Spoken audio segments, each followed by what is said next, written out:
Bonjour et bienvenue encore une fois sur cette plateforme de cœur à cœur. C'est toujours pour nous une joie et un plaisir d'être à votre service. Et aujourd'hui, de nouvelles informations à vous donner, quelque chose qui va aider chaque famille. On espère que tout le monde va bien de votre côté. Et comme d'habitude, notre prière, que le Seigneur vous multiplie ses grâces, que le Seigneur apporte une solution là où il n'y avait pas de solution.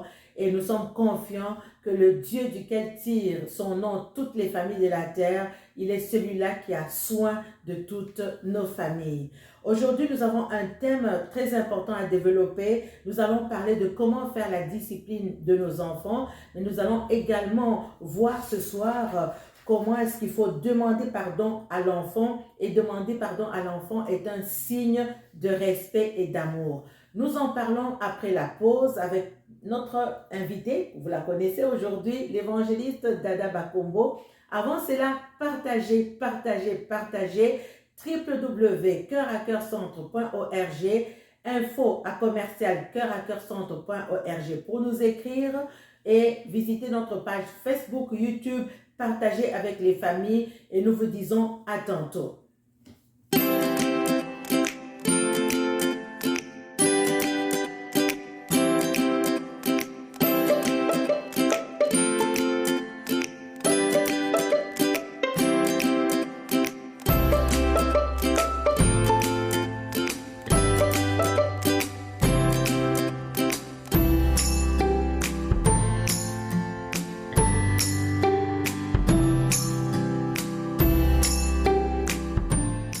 Voilà, nous voici de retour aujourd'hui une fois de plus avec notre évangéliste. Vous la connaissez aujourd'hui, Maman Dada Bakombo. Bonjour Maman Dada. Bonjour Pasteur Nathalie. Comment Bonjour. ça va? Ça va bien. Ça Dieu va fait bien. toujours grâce. Nous sommes là. Un plaisir. Ben un plaisir de c'est un plaisir t'avoir. pour moi de revenir encore sur ce plateau pour aider les familles, outiller les familles. Il y a certainement des familles dans le besoin et Dieu nous a quand même formés, équipés pour aider les familles Dans le qui ont des besoin, problèmes, dans qui le sont dans besoin. le besoin, oui. Oui. Alors aujourd'hui, dernièrement, est-ce que tu peux nous faire, ça fait déjà 2 émissions que nous avons faites, tu peux nous faire un petit résumé sur les 2 premières émissions avant que nous puissions parler de celle-ci? Oui, merci beaucoup. Nous avons fait déjà 2 émissions. La première émission, nous avons parlé du développement de l'enfant. Donc, nous avons l'objectif de cette émission-là, c'était vraiment de sensibiliser les parents au développement de l'enfant, aux étapes de la vie de l'enfant, de la conception à l'âge adulte et au développement, qu'est-ce qui se passe et les besoins de l'enfant. Et dans la deuxième émission, nous avons parlé de types de familles dans lesquelles les enfants se développent et aussi nous avons parlé de styles, de modèles parentaux. Donc voilà, on a parlé des familles, de la cellule familiale, on a parlé de familles nucléaires, on a parlé de familles monoparentales, on a parlé de familles recomposées, on a parlé de la famille adoptive.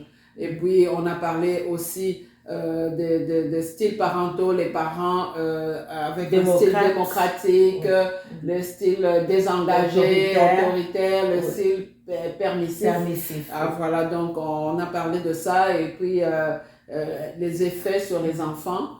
Et je pense que vraiment, il y a des familles qui ont été bénies par ce message. Oui, alors... Beaucoup d'informations à donner, énormément d'informations. Donc, tout ce que vous avez à faire, ici on a parlé en résumé en 30 secondes. Allez visiter notre page, tous les enseignements sont là. Vraiment important de prendre le temps d'écouter pour aider nos familles. Aujourd'hui, Maman Dada, Pasteur Dada, nous parlons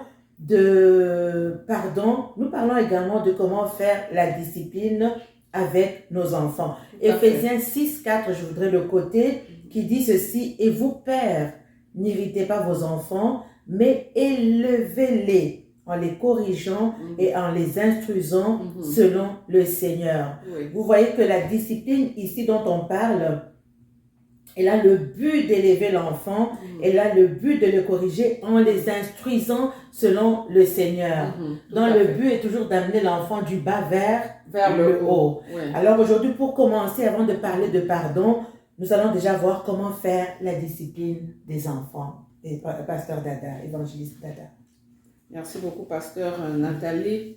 La discipline des enfants, elle est importante. Nous avons parlé à la dernière émission de parents de style parental démocratique. Et dans ce style démocratique, on voit que il y a l'amour, l'affection, mais il y a aussi des règles, des normes que les enfants doivent suivre dans la famille. Donc la discipline des enfants, c'est important. Maintenant, pour la discipline, de façon générale, au lieu de forcément taper les enfants ou à la limite de les battre, c'est d'abord, on peut utiliser ce qu'on appelle les renforcements, un renforcement positif. C'est quoi un renforcement positif? C'est que quand l'enfant fait quelque chose de bien, on va le gratifier pour voir ce comportement continuer, pour voir le bon comportement continuer. On appelle ça un renforcement positif. Il y a également des renforcements négatifs, c'est-à-dire que quand l'enfant a tendance à répéter un mauvais comportement, on va lui enlever quelque chose pour voir ce comportement changer.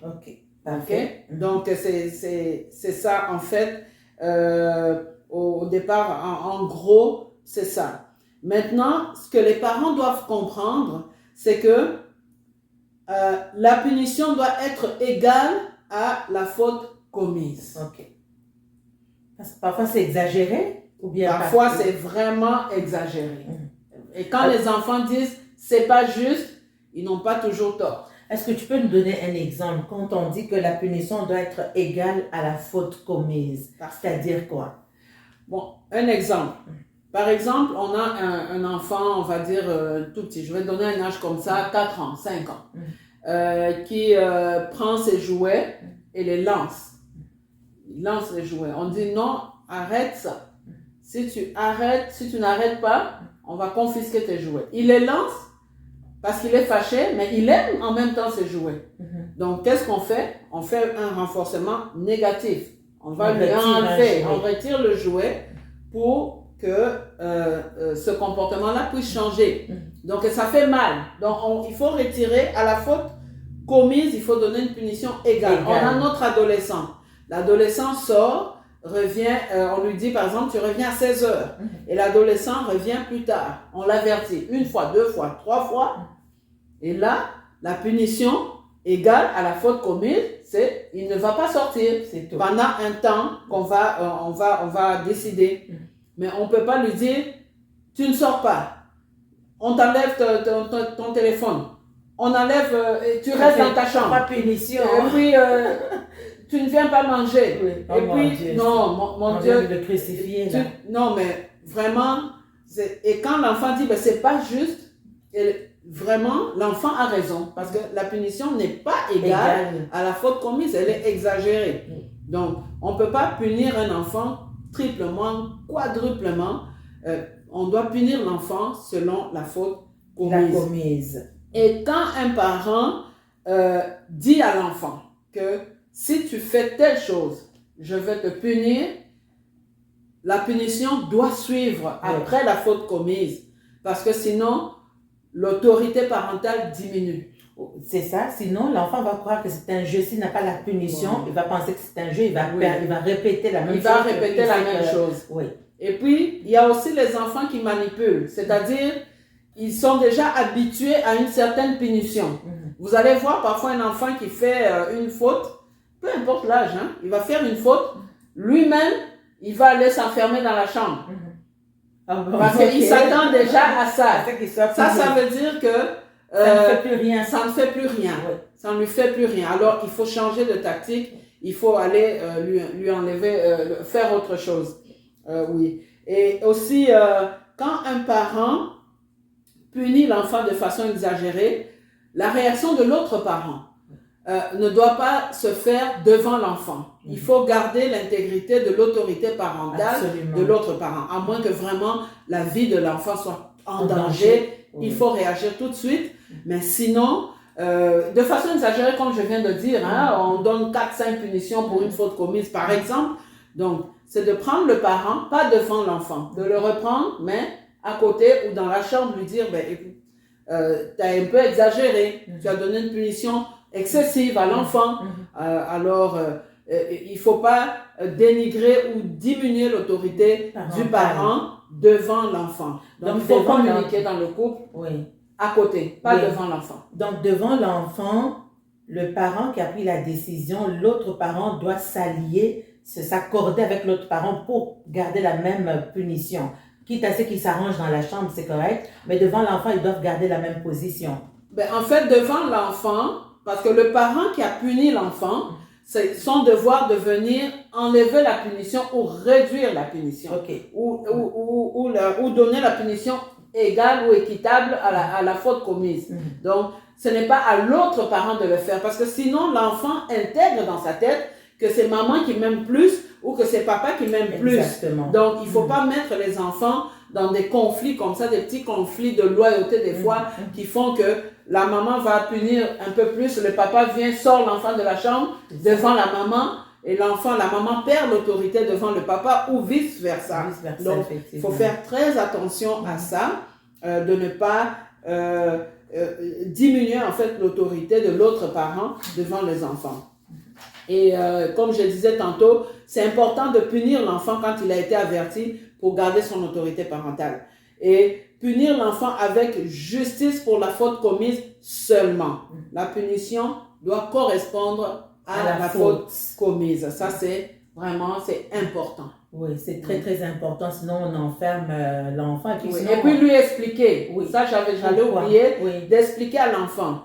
Souvent, comme on disait dans les émissions précédentes, c'est que souvent on a appris, on fait quelque chose, on ne nous parle même pas, on nous tape directement. Il y a beaucoup de gens qui ont grandi comme ça. Mais avec nos enfants, on peut faire les choses différemment. Avant de punir l'enfant, on appelle l'enfant, on lui parle et on lui explique pourquoi on va le punir. Est-ce que punir veut dire, parce que tu viens de toucher un mot, on nous frappe. Est-ce que punir veut forcément dire punition corporelle? Non. La punition corporelle, de toutes les façons, elle ne marche pas. Elle fait plus de tort, elle fait plus de mal qu'autre chose. Et de toute façon, à un certain âge, ici je sais que la fessée, la petite fessée, elle peut être permise jusqu'à peut-être 4-5 ans. Mais après ça, c'est fini parce que l'enfant commence à grandir et tout. Donc il faut d'autres plus méthodes communiquer. Même quand l'enfant est tout petit, même s'il est à l'âge... dans la petite enfance, de 0 à 3 ans, de 0 à 5 ans, ou disons entre 2 ans et 5 ans, il faut expliquer à l'enfant. Il faut lui dire, écoute, tu as fait ça, alors moi je vais te punir, je vais faire ça, parce que toi tu as fait ça. Il faut expliquer dans tous les cas, il est capable de comprendre. Expliquer à l'enfant pourquoi on va le punir. Et ne pas réagir directement sans explication. Ça permet aussi à l'enfant de comprendre, de dissocier aussi, que ce n'est pas parce qu'on ne l'aime pas qu'on le punit. Et c'est à cause de l'action. C'est à cause de l'action qu'il a faite. Et non, la punition n'est pas par rapport à lui, en tant que personne, en tant qu'enfant, mais c'est par rapport à l'action qu'il a commise. Absolument. Donc l'enfant doit dissocier aussi l'amour que mon parent a pour moi versus la faute que j'ai commise et la punition qui va avec. C'est très important pour l'enfant de dissocier que malgré la punition, l'amour est là. C'est pas parce qu'on le punit qu'on ne l'aime pas. Donc important, une fois de plus on le précise pour les communautés qui arrivent ici ou dans nos pays, c'était permis de donner une bonne bastonnade à l'enfant. Donc quand on vient dans cette société d'accueil, faites attention parce que ça peut vous coûter très très cher. Ça peut vous coûter vos enfants. Même pour ceux qui sont en Afrique, même pour ceux qui sont en Afrique, le message vaut aussi. Donc, on peut développer d'autres manières de punir les enfants. On a parlé des renforcements. On parle de punitions égales à la faute commise. Donc, on parle de communication. Donc, on peut développer d'autres façons de faire plutôt que toujours de bastonner, de taper et à la limite de perdre son enfant, que l'enfant perde un membre ou un œil. Et après, on devient malheureux parce il y a des enfants qui sont morts, hein, oui, à cause ou des même corrections, des corrections excessives. Oui, des corrections excessives, tout à comme fait. tu le dis. Donc, on fait attention à ça. Oui, toute correction, dans tous les cas, est faite avec amour. Tout à fait. Le but étant d'élever l'enfant et non de l'écraser, de le mépriser. C'est ça. Très, très important. Très important. Très important. Voilà, au sujet de la discipline, comment faire la discipline de votre enfant. Vous avez peut-être d'autres méthodes. Écoutez, partagez-les avec nous. Hein. On est prêt à les recevoir. Et voilà, on voudrait parler du pardon. Le pardon, une puissance, la puissance qui libère. Alors, on parle ici toujours de l'enfant.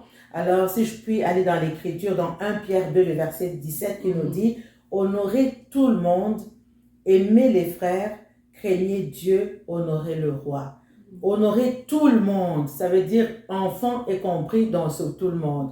Homme, femme, papa, maman, tout le monde est compris dedans. Aimer les frères en fait ça englobe également tout le monde. Et voilà, et craignez Dieu et honorez le roi. On parle du pardon et le pardon ici étant un signe de respect un signe de respect et d'amour. Vous savez, quand on parle du respect, respecter quelqu'un, c'est avoir ce sentiment de considération envers lui et traiter cette personne avec des égards particuliers. Et on parle ici de l'enfant. Est-ce qu'on peut dire qu'un parent respecte un enfant? Est-ce qu'on peut dire qu'un parent peut pardonner ou demander pardon? Pardonner, oui, on le fait systématiquement, mais demander pardon à l'enfant, tout le monde peut commettre des erreurs.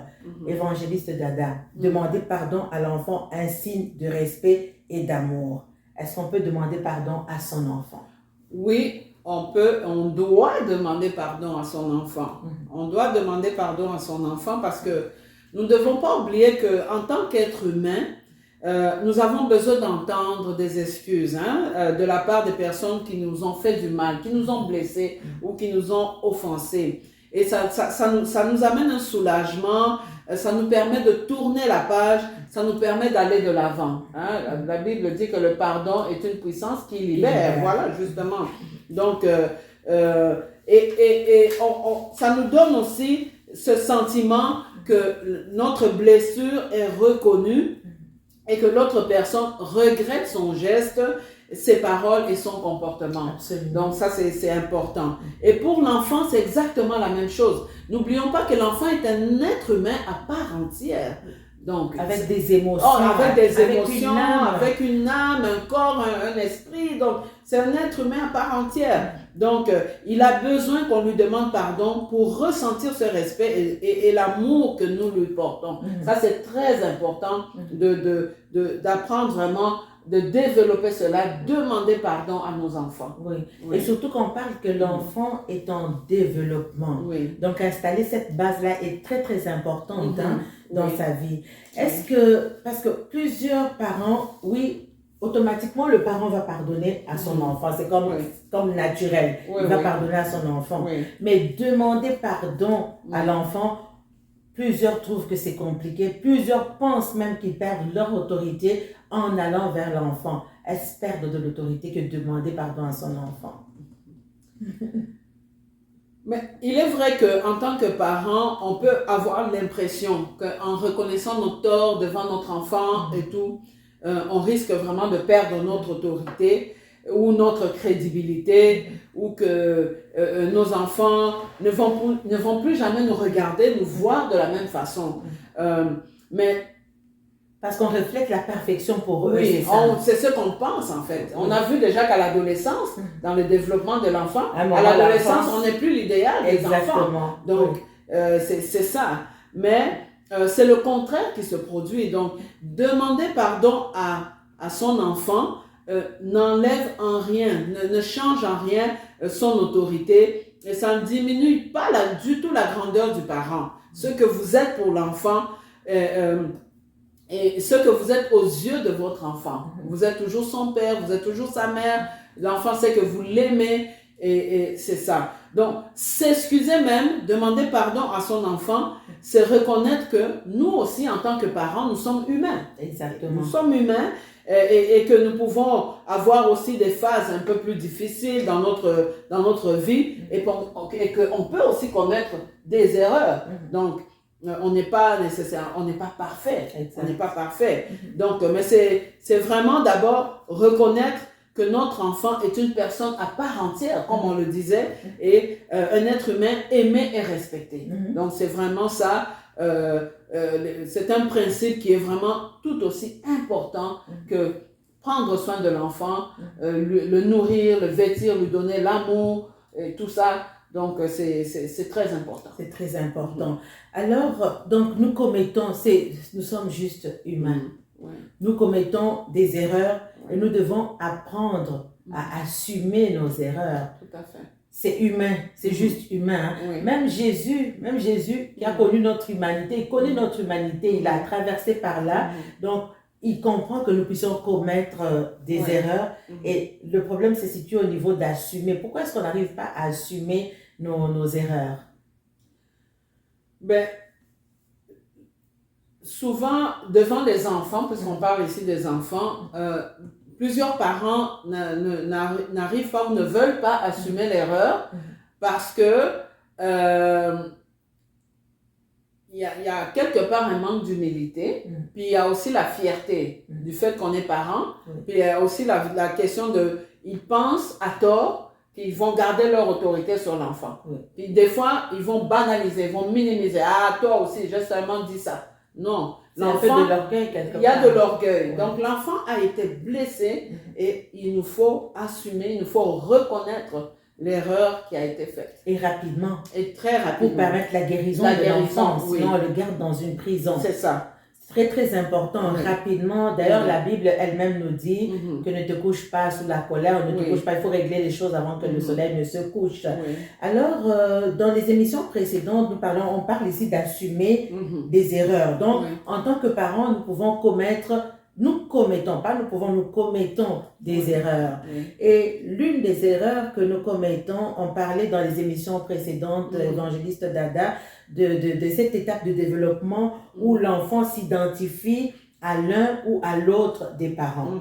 Et si rapidement on ne règle pas la situation, mais au contraire, on envenime le conflit en injuriant l'enfant. Et si l'enfant est dans une période d'identification à l'un des parents, comment se sent l'enfant dans cette étape-là? Puisqu'on est dans l'étape d'identification. Oui. Si on est dans l'étape d'identification, il faut vraiment, de toutes les façons, de la naissance à l'âge adulte, on ne doit pas insulter, injurier son enfant. Peu importe la faute commise par l'enfant. Il faut faire cette différence entre tu as fait une erreur, on n'est pas content et commencer à atteindre l'intégrité de l'enfant. Donc, injurier, c'est atteindre l'intégrité. L'intégrité de l'enfant. Atteindre sa dignité. La personne, sa dignité. Oui. Ça, ce n'est vraiment pas bien et ce n'est même pas biblique non plus. C'est ça. Donc, on ne devrait pas agir comme tel envers les enfants. Il y a parfois des injures en cas de conflit entre les parents. Donc, la maman peut parler mal du père à l'enfant ou le papa parle mal de la mère à l'enfant. Et chers parents, j'aimerais vous dire aujourd'hui que c'est très, très, très néfaste, destructeur et dévastateur pour l'enfant. Parce que quand on dit à l'enfant, par exemple, que ta mère, c'est ceci, c'est cela, ou on dit à l'enfant que ton père, c'est ceci, un idiot, et tout ça, on est en train de dire à l'enfant, en fait, que 50% de son être est comme ça. C'est ça. Donc, tu es comme ton père ou tu es comme ta mère, dans le sens négatif. Donc, dans le sens négatif, on est en train de donner un message à l'enfant que 50%, la moitié de lui est stupide, la moitié de lui est comme sa mère, comme son père, et ceci et cela. Donc, et ça détruit l'enfant, parce que l'enfant ça ne va pas l'élever dans sa personne. Effectivement. Ça ne va pas bâtir son être intérieur. Oh. Au contraire, ça va détruire son être intérieur et l'enfant se sentira comme quelqu'un de moindre, de stupide. Les mots qu'on dit sont très forts. Les mots qu'on dit sont très forts. L'importance de tourner cette fois sa langue, peu importe la colère, peu importe les circonstances, parce que les paroles peuvent suivre l'enfant toute sa vie. On a rencontré des gens, on a connu des gens qui ont vécu des choses terribles dans leur enfance et qui, même à un âge avancé, gardent des blessures dans leur cœur. Donc, ils sont blessés parce qu'ils ont été maltraités, ils ont été injuriés, ils ont été minimisés. Et ces blessures restent dans leur cœur. Et surtout quand ces paroles dures viennent de la personne qui est censée nous protéger, viennent de l'autorité établie par Christ dans nos vies. Alors ces paroles deviennent finalement malédiction au lieu d'être bénédiction. Oui, tout à fait. Absolument. Alors demander pardon à l'enfant, c'est un exemple sain. L'exemple le plus sain qui puisse, c'est celui de demander pardon à l'enfant. Quel impact sur l'enfant? À travers cet acte, quand nous demandons pardon à l'enfant, nous donnons un très bon enseignement à nos enfants. Donc, ils vont savoir que reconnaître ses torts, demander pardon et réparer ses erreurs, c'est un comportement juste et noble.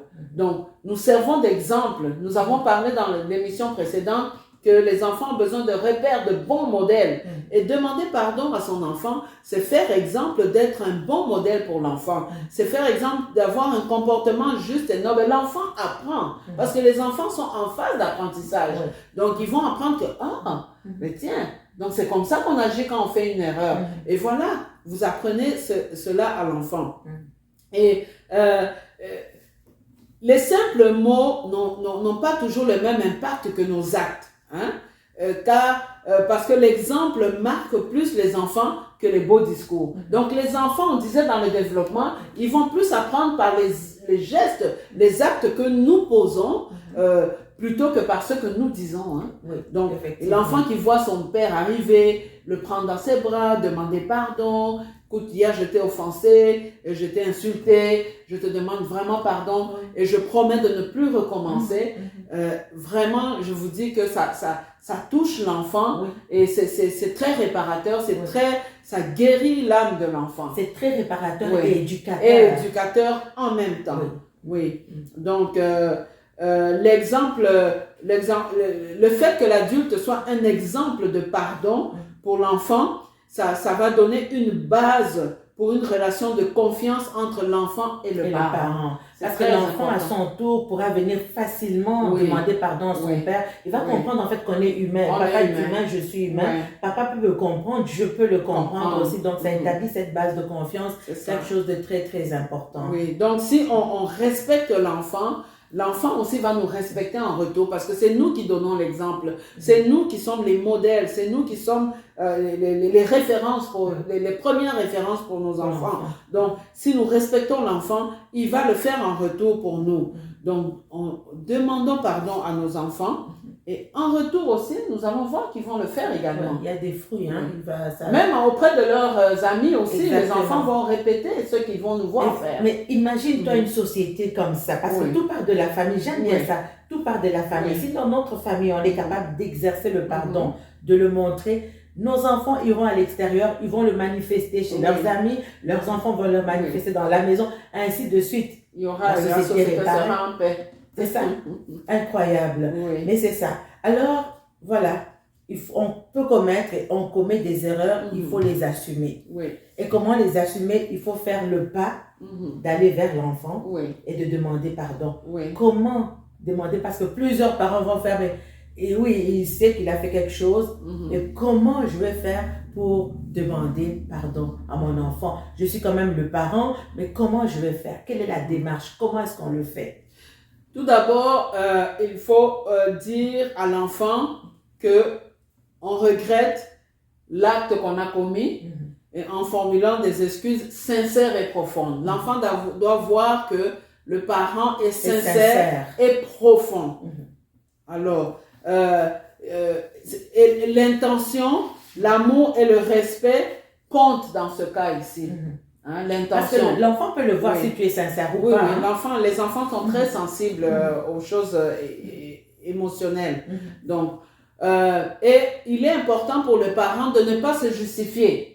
Bon, écoute, je viens te demander pardon, mais toi aussi, tu as fait ça. Le mais est à proscrire dans la démarche de pardon. Oui. Le mais vient annuler la démarche de pardon. Parce qu'on ne peut pas venir demander pardon tout en voulant rendre l'autre coupable de ce... Ben, c'est ça en fait. Oui, mais en plus de ça, Oui. quand comment tu dis ça, tu dis il n'y a pas de justification. Oui. Je peux venir en tant que parent dire je te demande pardon, mais j'ai fait ça parce que... Toi, tu as fait ça. Pas forcément toi, mais moi-même, j'ai fait ça. Donner une raison à mon action injuste. Oui. Je ne peux pas justifier mon action injuste. On ne justifie pas son action avec des mais. Bon, j'ai fait ça parce que, ou soit c'est toi qui as mal agi, ou soit c'est toi, un peu comme on parlait de la violence conjugale, là, il y a plusieurs temps. Là. Donc, si j'ai fait ça, c'est parce que c'est la femme qui a fait que rendre l'autre coupable de ses mauvaises actions. Ça, c'est de l'irresponsabilité. Oui. C'est de l'irresponsabilité. Donc, l'objectif ici, c'est vraiment d'admettre qu'on a mal agi, qu'on a mal parlé à l'enfant. Il faut l'admettre. Même si l'enfant réagit au départ d'une façon qui est mauvaise, cela ne justifie pas qu'on doit le blesser en retour. Donc, si on le blesse, ça peut arriver, on doit demander pardon, mais sans aussi se justifier, sans lui dire, ben, c'est parce que tu as fait ça que moi aussi je t'ai insulté. Non. Parce que le manque de pardon brise la relation. Oui. Et voilà, Christ, qu'est-ce qu'il a fait à la croix? Il a dit pardonne leur père parce qu'ils ne savent pas ce qu'ils font. En fait, le but de Christ, c'était de ne pas briser, mais de ramener la réconciliation. Donc ici, la démarche de demander pardon, il faut le faire, elle vise la réconciliation. Oui. Elle vise la réparation et la réconciliation. Et le rétablissement de la relation voilà. Comme c'était avant avec l'enfant. Exactement. Oui. Alors, quels sont les langages d'excuses? Comment est-ce que je peux faire pour demander, qu'est-ce que je dois dire en tant que parent? Qu'est-ce que je dois dire exactement? Bon, d'abord, on peut exprimer des regrets de façon orale, dire à l'enfant, je suis désolé. Et on reconnaît aussi la responsabilité, sa propre responsabilité en tant que parent, dire à l'enfant, bon, j'ai eu tort de t'avoir insulté, par exemple, de t'avoir tapé ou je ne sais pas. Et puis, réparer. Donc, parler avec l'enfant, poser la question, que peut-on faire pour réparer, pour arranger les choses? Donc, dire des mots de réparation affective, réparation matérielle. Dire à l'enfant, écoute, je t'aime beaucoup et la prochaine fois, je ne veux plus le répéter, je ne veux plus faire ça. Donc, il faut vraiment réparer au niveau affectif parce que surtout quand on touche à l'intégrité de l'enfant, ça vient toucher son affect, hein, ça vient vraiment déranger l'enfant, ça le blesse dans son être intérieur. Donc, c'est réparer à ce niveau-là.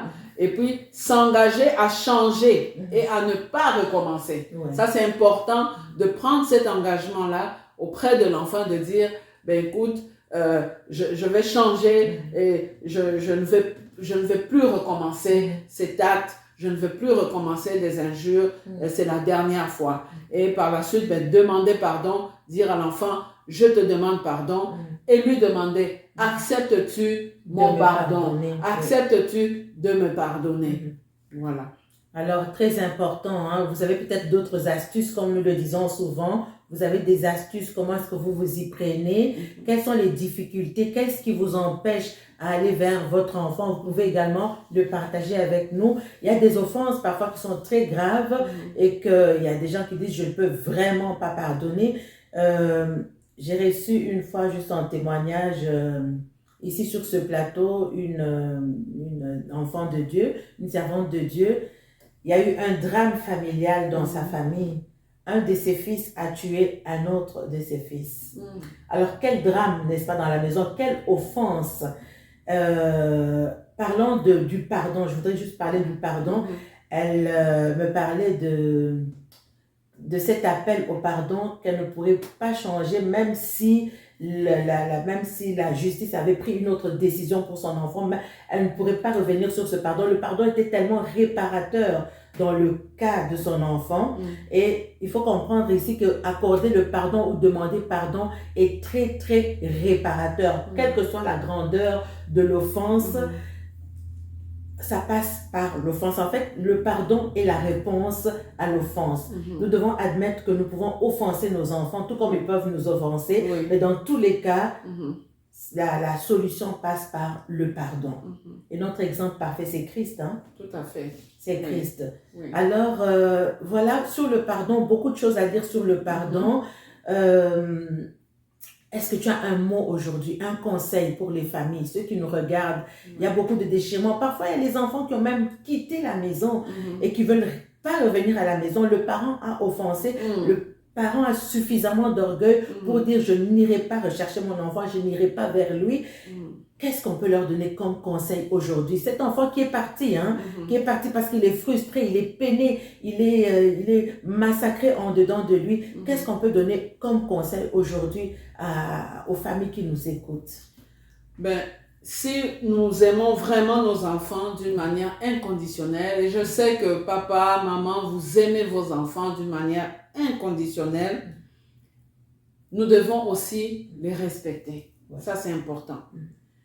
Donc, la reconnaissance de nos torts, l'expression des excuses sincères font partie des éléments importants d'une éducation bienveillante et respectueuse auprès de notre enfant.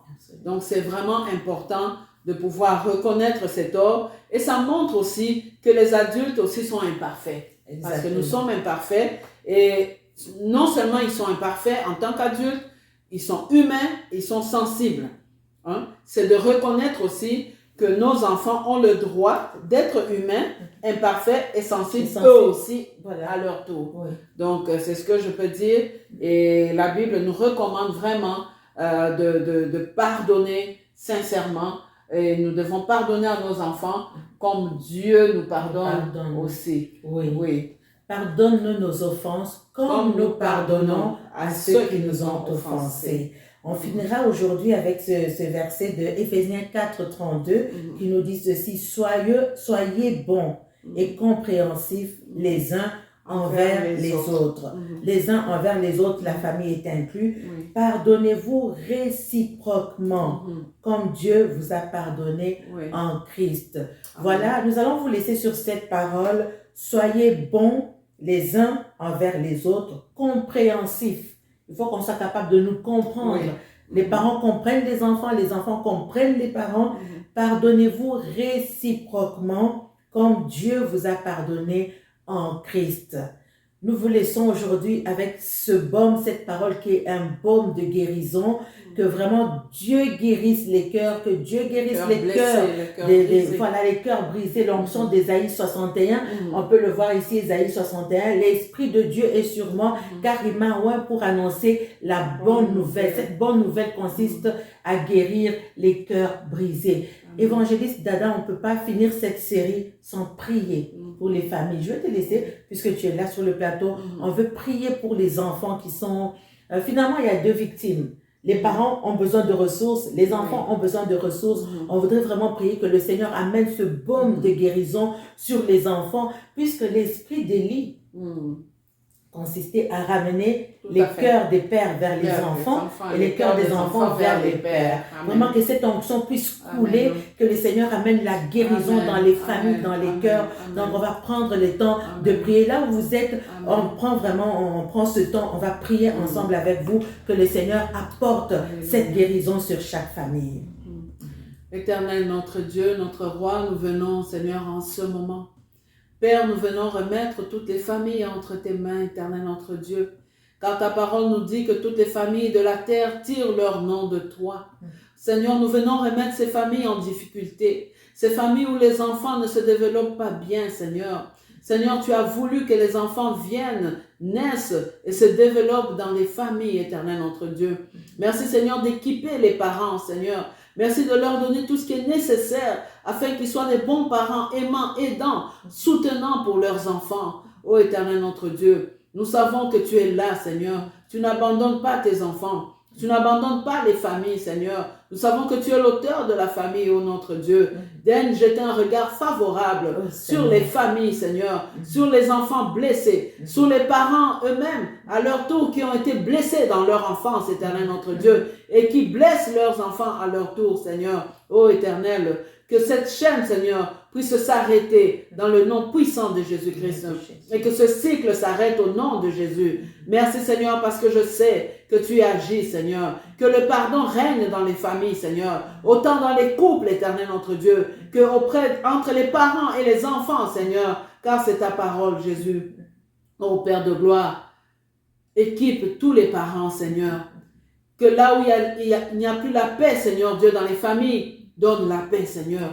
Là où, Seigneur, il y a la tristesse, il y a la dépression, Seigneur. Oh, Seigneur, viens donner une huile de joie, Éternel notre Dieu. Là où l'ennemi est venu s'aimer la zizanie entre les parents, les enfants se sont rebellés, sont partis de la maison à cause des conflits avec leurs parents, Éternel notre Dieu. Ta parole nous dit, Seigneur, que l'esprit d'Élie remet les cœurs des enfants vers les pères, les cœurs des pères vers les enfants. Oh mon Dieu, toi tu rebâtis sur d'anciennes ruines, Éternel notre Dieu. Tu n'as pas changé, Seigneur. Agis, Papa. Agis, Éternel notre Dieu. Éternel, nous proclamons une année, Seigneur, de gloire, une année de victoire, une année de paix, de bénédiction dans toutes les familles, Éternel notre Dieu, qui vivent des problèmes difficiles, Papa, qui vivent des problèmes, Seigneur, interminables, Éternel notre Dieu. Agis, Seigneur. Donne la paix, Seigneur. Là où il y a des conflits qui perdurent pendant des décennies, Seigneur Dieu, agis, Éternel notre roi. Agis, Seigneur Jésus, car ces conflits perturbent les enfants, Éternel notre Dieu. Là où il y a des divisions, Seigneur Dieu, agis, Éternel notre roi. Ô Éternel notre Dieu, donne la paix, Seigneur. Donne la paix, Seigneur. Toi qui es le réparateur des brèches, Éternel notre Dieu, agis, Seigneur Jésus. Prince de paix, fais ton entrée dans chaque famille, dans chaque maison, dans chaque cœur, Seigneur Jésus. C'est dans le puissant nom de Jésus-Christ que nous avons ainsi prié. Amen. Amen. Amen. Amen. Merci, Amen. Seigneur, pour la guérison. Amen. Amen. Nous espérons que nous allons avoir des témoignages. Parlez-nous de ce que Dieu a fait dans vos familles. Prenez courage. Allez vers vos enfants. Enfants, allez vers vos parents.